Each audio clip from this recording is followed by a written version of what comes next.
প্রিয় দর্শক, আসসালামু আলাইকুম। অনলাইনে ট্রেনের টিকিট কিভাবে কাটতে হয় এ নিয়ে আমি আগেও ভিডিও দিয়েছিলাম। তারপরও অনেকে টিকিট কাটতে গিয়ে কিছু সমস্যার কথা আমাকে কমেন্টস করে জানিয়েছেন। এজন্য আজকের এই ভিডিওতে আমি অনলাইনে ট্রেনের টিকিট কাটার বিস্তারিত খুঁটিনাটি বিষয়গুলো জানিয়ে দিব। এজন্য আপনাকে ভিডিওটি শুরু থেকে শেষ পর্যন্ত মনোযোগ সহকারে দেখতে হবে। তাহলে কিন্তু আপনি খুব সহজেই ঘরে বসে আপনার হাতের মোবাইলটি দিয়েই টিকিট কাটতে পারবেন। চলুন শুরু করি।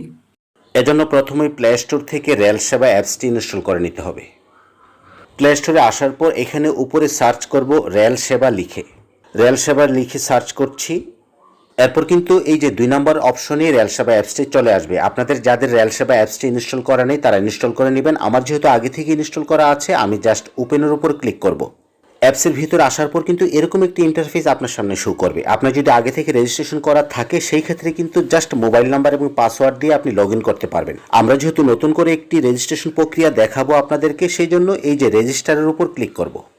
এরপর এরকম একটি ইন্টারফেস আসবে। দর্শক, এখানে একটি কথা বলে রাখি, অনলাইনে ট্রেনের টিকিট কাটতে গিয়ে না বুঝে অনেকেই অনেক ধরনের ঝামেলায় পড়ে। এছাড়া বিষয়টি যেহেতু আর্থিক লেনদেনের সাথে জড়িত, তাই আমি চেষ্টা করব এই ভিডিওতে টিকিট কাটার পুরো প্রসেসটি খুব ভালোভাবে বুঝিয়ে দেওয়ার জন্য। এজন্য ভিডিওটি একটু লম্বা হতে পারে, ধৈর্য সহকারে দেখবেন আশা করছি। তার আগে ছোট্ট একটি রিকোয়েস্ট, যারা এখনো ভিডিওটিতে লাইক দেননি প্লিজ ভিডিওটির নিচে একটি লাইক দিয়ে দিবেন আর অবশ্যই চ্যানেলটি সাবস্ক্রাইব করে দিবেন। এইখানে উপরে আপনার নিজের মোবাইল নাম্বারটি এখানে দিয়ে নেবেন। সেই মোবাইল নাম্বারটি অবশ্যই কিন্তু আপনার এই ফোনের ভিতরে ইনসার্ট থাকতে হবে। এরপর এইখানে আপনার নিজের এনআইডি কার্ডের যে নাম্বারটি আছে সেই নাম্বারটি দিয়ে নেবেন। এরপর এইখানে আপনার এনআইডি কার্ড অনুযায়ী যে জন্ম তারিখ, সেই জন্ম তারিখটি এখানে দিবেন। সবকিছু দেওয়া কমপ্লিট হয়ে গেলে এইখানে I am not a robot এই বক্সের ভিতরে একটা ক্লিক করে দিবেন। আমি এখন আমার মোবাইল নাম্বারটি দিয়ে নিচ্ছি। মোবাইল নাম্বার দেওয়া হয়ে গেলে এরপর এখানে এনআইডি কার্ড নাম্বারটি দিয়ে নেবেন। এনআইডি কার্ড নাম্বার দেওয়া শেষ হয়ে গেলে তারপর এখানে জন্ম তারিখটি দিয়ে নেবেন। জন্ম তারিখও দেওয়া শেষ। এখন এই বক্সের উপর একটা ক্লিক করে দিব। ওকে, টিক চিহ্ন ওঠার পর এখানে ভেরিফাইয়ের উপর ক্লিক করব। এরপর কিন্তু এরকম একটি ইন্টারফেস আপনার সামনে চলে আসবে। এখন আপনাকে রেল সেবা অ্যাপসটির জন্য একটি পাসওয়ার্ড তৈরি করে নিতে হবে। পাসওয়ার্ড দেওয়ার জন্য এখানে ক্লিক করব। একবার পাসওয়ার্ড দিলাম, এখন আবার দ্বিতীয়বার সেম পাসওয়ার্ডটি এখানে বসাতে হবে। 2বার পাসওয়ার্ড দিয়ে দিলাম। এখন এইখানে আপনাকে একটি ইমেল অ্যাড্রেস দিতে হবে। আপনার যদি ইমেল অ্যাড্রেস না থাকে, কিভাবে ইমেল অ্যাড্রেস খুলতে হয় এই নিয়ে কিন্তু বিস্তারিত ভিডিও আছে আমার চ্যানেলে, আপনারা চাইলে দেখে আসতে পারেন। আমি ভিডিওটির লিংক এই ভিডিওর নিচে দিয়ে দিব ইনশাআল্লাহ। ইমেল অ্যাড্রেসটি দিয়ে দিলাম। এরপর এইখানে একটি পোস্টাল কোড দিতে হবে। পোস্টাল কোড নিয়ে কিন্তু অনেকেরই বিভিন্ন প্রশ্ন থাকে, যেমন অনেকেই বুঝতে পারে না পোস্টাল কোড আসলে কোনটি। পোস্টাল কোড হচ্ছে যে প্রত্যেক এলাকারই আপনার পোস্ট অফিসের একটি পোস্টাল কোড থাকে। এছাড়াও কিন্তু প্রত্যেকের এনআইডি কার্ডের পিছনে এইখানে পোস্টাল কোড থাকে। এই পোস্টাল কোডটি আপনি এইখানে বসিয়ে দিবেন। আমি পোস্টাল কোডটি বসিয়ে দিলাম। এরপর এইখানে আপনার ঠিকানা দিয়ে নেবেন। আপনি আপনার স্থায়ী ঠিকানাও দিতে পারেন, অথবা আপনার এনআইডি কার্ড অনুযায়ী যেই ঠিকানা আছে সেই ঠিকানাও দিতে পারেন। এছাড়াও আপনি বর্তমানে যেখানে অবস্থান করছেন সেই ঠিকানাও দিতে পারেন। ঠিকানা দেওয়ার ক্ষেত্রে পরবর্তীতে কোনো সমস্যা হয় না। সবকিছু দেওয়া কমপ্লিট হয়ে গেলে এখানে রেজিস্ট্রেশনের উপর ক্লিক করে দিবেন। এখন এইখানে আপনাকে একটি ভেরিফিকেশন কোড বসাতে হবে। একটু আগে আমি যে মোবাইল নাম্বারটি দিয়েছিলাম সেই মোবাইল নাম্বারে কিন্তু ইতিমধ্যে একটি ভেরিফিকেশন কোড চলে এসেছে। আমি সেই ভেরিফিকেশন কোডটি এখানে বসিয়ে দিচ্ছি। এখন ভেরিফাইয়ের উপর ক্লিক করে দিব। ওকে ফাইন, আমাদের কিন্তু রেল সেবা অ্যাপসে রেজিস্ট্রেশন কমপ্লিট হয়ে গেল। এখন কিন্তু আমরা টিকিট কাটতে পারবো। রেজিস্ট্রেশন হওয়ার পর আপনার রেল সেবা অ্যাপসে আপনি যখনই ঢুকবেন তখন আপনার মোবাইল নাম্বার এবং পাসওয়ার্ডটি চাবে। সেটি দেওয়ার পর কিন্তু এরকম একটি ইন্টারফেস আপনার সামনে চলে আসবে। আসার পর প্রথমেই আই এগ্রি এই যে লেখাটি আছে এর উপর ক্লিক করতে হবে। এরপর প্রথমে হচ্ছে ফ্রম স্টেশন, তারপর হচ্ছে টু স্টেশন, তারপরে ক্লাস, তারপর হচ্ছে জার্নি ডেট। ফ্রম স্টেশন হচ্ছে আপনি যেই স্টেশন থেকে যাত্রা করবেন, আর টু স্টেশন হচ্ছে আপনি যেখানে যাবেন। আমি যেহেতু ঢাকা থেকে যশোর যাব, সেই জন্য আমি ফ্রম স্টেশনের জায়গায় ঢাকা লিখবো। এই জন্য ফ্রম স্টেশনের উপর ক্লিক করব। এই যে দেখেন ডিএইচএ লেখার পরই কিন্তু এই যে ঢাকা নিচে চলে আসছে, তারপর নিচে আসছে ঢাকা ক্যান্টনমেন্ট। এখন এই জন্য আমি ঢাকার উপর ক্লিক করে দিব। ওকে, ঢাকা কিন্তু সিলেক্ট হয়ে গেল। এখন হচ্ছে টু স্টেশন, টু স্টেশনের উপর আবার ক্লিক করছি। এখন আমি যাব যশোর, এজন্য যশোর লিখবো জে এ এস। এই যে দেখেন জে এ এস লেখার পরে কিন্তু এই যে যশোর লেখাটি চলে আসছে, এই জন্য এই যশোরের উপর ক্লিক করে দিব। বাস, এখন ফ্রম স্টেশন এবং টু স্টেশন সিলেক্ট হয়ে গেল। এখন আমাকে ক্লাস সিলেক্ট করতে হবে। আমি যেই শ্রেণীতে ভ্রমণ করতে চাচ্ছি সেই শ্রেণী এখানে সিলেক্ট করতে হবে। এই জন্য এখানে ক্লিক করব। এখানে দেখেন সবগুলো শ্রেণী কিন্তু দেখাচ্ছে। আমি যেহেতু সচরাচর শোভন চেয়ারই ভ্রমণ করি, এই জন্য শোভন চেয়ার সিলেক্ট করলাম। আপনারা ইচ্ছে করলে যে কোনো ক্লাস সিলেক্ট করতে পারবেন। আমি শোভন চেয়ারের উপর ক্লিক করছি। এখন হচ্ছে জার্নি ডেট, আপনি কোন তারিখের টিকিট কাটবেন সেই ডেটটি এখানে দিয়ে দিতে হবে। জার্নি ডেটের উপর ক্লিক করছি। এখানে দেখেন পুরো মাসের ক্যালেন্ডারটি আছে, সেখানে কিন্তু লাস্টের কয়েকটা ডেট 27, 28, 29, 30 এই কয়েকটা ডেট কিন্তু বোল্ড করা আছে, একটু কালো করা আছে। এর উদ্দেশ্য হচ্ছে আপনি কিন্তু এই ডেটগুলোর টিকিট কাটতে পারবেন এবং মাস যেহেতু শেষ, পরবর্তী মাসের ক্যালেন্ডারটি এখানে দেখাচ্ছে না।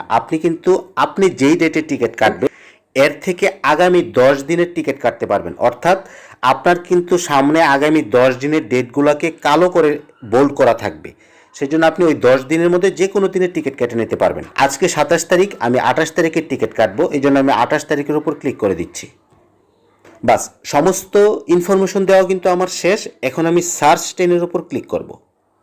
সার্চ ট্রেনে ক্লিক করার পর দেখেন ঢাকা থেকে যশোরের 28 তারিখে কতগুলো ট্রেন চলবে সেই ট্রেনগুলোর সিরিয়াল কিন্তু এখানে চলে আসছে। উপরে আছে সুন্দরবন এক্সপ্রেস, তারপর আছে চিত্রা এক্সপ্রেস, এর নিচে আছে বেনাপোল এক্সপ্রেস। এখন আরেকটা বিষয় হচ্ছে কোন ট্রেনগুলো কোন সময়ে চলবে সেই সময়টা কিন্তু দেওয়া আছে। এই যে সুন্দরবন এক্সপ্রেস হচ্ছে 28 তারিখ সকাল 8টায় ছাড়বে, চিত্রা এক্সপ্রেস 28 তারিখ সন্ধ্যা 7:30 ছাড়বে এবং বেনাপোল এক্সপ্রেস 28 তারিখ রাত 11:45 ছাড়বে। এখন আমি যেহেতু রাতে ভ্রমণ করব সেজন্য কিন্তু আমি বেনাপোল এক্সপ্রেসের টিকিট কাটবো এবং আমি শোভন চেয়ারে যেতে চাচ্ছি। এই যে দেখেন শোভন চেয়ারে কিন্তু 97টা সিট এখনো অ্যাভেলেবেল আছে এবং অ্যাভেলেবেল যেহেতু আছে আমি এখন জাস্ট এই যে বুক নাওয়ার উপর ক্লিক করব। বুক নাওয়ার উপর ক্লিক করার সাথে সাথে কিন্তু আপনার সামনে এরকম একটি ইন্টারফেস চলে আসবে। এখানে একটি লক্ষণীয় বিষয় হচ্ছে আপনি কিভাবে বুঝবেন কোন কোচগুলো অর্থাৎ কোন শ্রেণীগুলোর মধ্যে সিট ফাঁকা আছে। এই যে এখানে আছে ক, তারপর আছে উমো, তারপরে জ, তারপর ঝ। এই কম্পার্টমেন্টগুলো বা এই শ্রেণীগুলোতে কিন্তু সিট ফাঁকা আছে। যেগুলোতে সিট ফাঁকা নেই সেগুলো কিন্তু হলুদ করা আছে। এখন প্রথমেই কিন্তু ক সিলেক্ট করা আছে অলরেডি। এখন আমার সামনে যেই কম্পার্টমেন্টটা দেখাচ্ছে সেটি কিন্তু ক। আমি যদি আবার জ সিলেক্ট করি তাহলে দেখেন জর মধ্যে কিন্তু এই যে নিচের দিকে অনেকগুলো সিট ফাঁকা আছে। সিট ফাঁকা আমি বুঝবো হচ্ছে যেগুলো সাদা সেগুলো হচ্ছে ফাঁকা আছে, আর যেগুলো হচ্ছে হলুদ হয়ে গেছে সেগুলো অলরেডি টিকিট বিক্রি হয়ে গিয়েছে। আমি যেহেতু ক শ্রেণীতে টিকিট কাটতে চাচ্ছি সেই ক্ষেত্রে কর উপরই ক্লিক করছি। এখানে আরেকটা ইনফরমেশন আপনাদের দিয়ে রাখি, এখানে কিন্তু আপনারা দেখতে পাচ্ছেন যে এক পাশে 3টা সিট এবং আরেক পাশে 2টো সিট। এটি হচ্ছে দেশের পশ্চিমাঞ্চলের ট্রেনের জন্য। রডগ্রেজ লাইনে যে ট্রেনগুলো চলাচল করে সেগুলোতে কিন্তু 5টা করে সিট থাকে একই লাইনে। আবার যদি আপনি পূর্বাঞ্চলের ট্রেনের টিকিট কাটেন সেক্ষেত্রে কিন্তু এক পাশে 3টা থাকবে না, এক পাশে থাকবে 2টা, আরেক পাশে থাকবে 2টা, টোটাল থাকবে 4টা সিট। এখন আমি জানালার পাশে একটি সিট কাটতে চাচ্ছি, সেই জন্য এই যে দেখেন ক 40 এই সিটটি কিন্তু জানালার পাশে বোঝাই যাচ্ছে। এই সিটটি আমি বুক করব। এই সিটটির উপর ক্লিক করব। দেখেন সিটটির উপর ক্লিক করার সাথে সাথে কিন্তু এটি নীল বর্ণ ধারণ করেছে এবং এই সিটটি কিন্তু এখন আমার নামে বরাদ্দ হয়ে গিয়েছে। আরেকটি ইনফরমেশন হচ্ছে আপনি কিন্তু একসাথে 4টি টিকিট কাটতে পারবেন। আমি যেহেতু একা ভ্রমণ করব আমি একটি সিটের উপর ক্লিক করেছি। আপনি কিন্তু ইচ্ছে করলে এই যে আরো উপরে 3টা আছে এই 3টা সহ 4টা টিকিট কাটতে পারবেন। এখন স্ক্রল করে নিচে চলে আসব। নিচে আসার পর এইখানে কন্টিনিউ প্রসেসের উপর ক্লিক করে দিব। এখানে একটি গুরুত্বপূর্ণ বিষয় আছে, দেখেন এই পেজে আসার পর সাথে সাথে কিন্তু এখানে একটি টাইম উঠে গেছে। টাইমটি হচ্ছে প্রায় 4.5 মিনিটের। এই টাইমের মধ্যে কিন্তু আপনাকে এখন টিকিট কাটার অর্থাৎ টিকিটের যে পেমেন্ট প্রসেসটি এই 4 মিনিটের মধ্যে আপনাকে শেষ করতে হবে। এখন হচ্ছে এই জায়গায় এই বক্সের মধ্যে একটি ওটিপি কোড আপনাকে বসাতে হবে। কিছুক্ষণ আগে কিন্তু অলরেডি ওটিপি কোডটি আমার ফোনে চলে আসছে। আমি ওটিপি কোডটি দেখে নিচ্ছি। ওটিপি কোডটি হচ্ছে 5795। আমি 5795 বসিয়ে নিচ্ছি। 5795 ওটিপি কোডটি বসানোর পর এখানে ভেরিফাইয়ের উপর ক্লিক করে দিবেন। এখন এইখানে কিন্তু আমার কিছু ইনফরমেশন দেখাচ্ছে, আমার নাম দেখাচ্ছে এবং এই যে আমি যে অ্যাডাল্ট সেটি দেখাচ্ছে।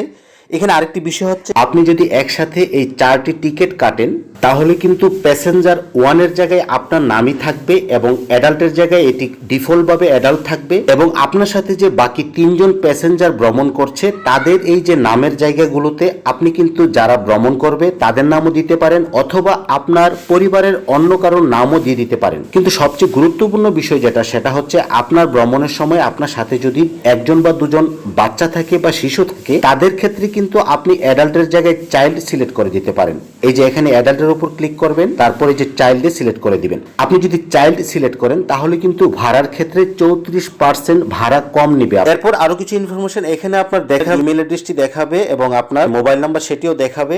এখন জাস্ট প্রসেসের উপর ক্লিক করে দিবেন। আমার টিকেটের বিস্তারিত কিন্তু এখানে চলে আসছে। এরপর নিচে দেখাচ্ছে ভাড়ার যে ডিটেল। আমার ভাড়া হচ্ছে নর্মালি ঢাকা থেকে যশোর 560 টাকা এবং এইখানে সার্ভিস চার্জ 20 টাকা দেখাচ্ছে। এটা হচ্ছে অনলাইন সার্ভিস চার্জ। আপনি যদি অনলাইন থেকে টিকিট কাটেন তাহলে কিন্তু প্রতি টিকিটের জন্য 20 টাকা দিতে হবে।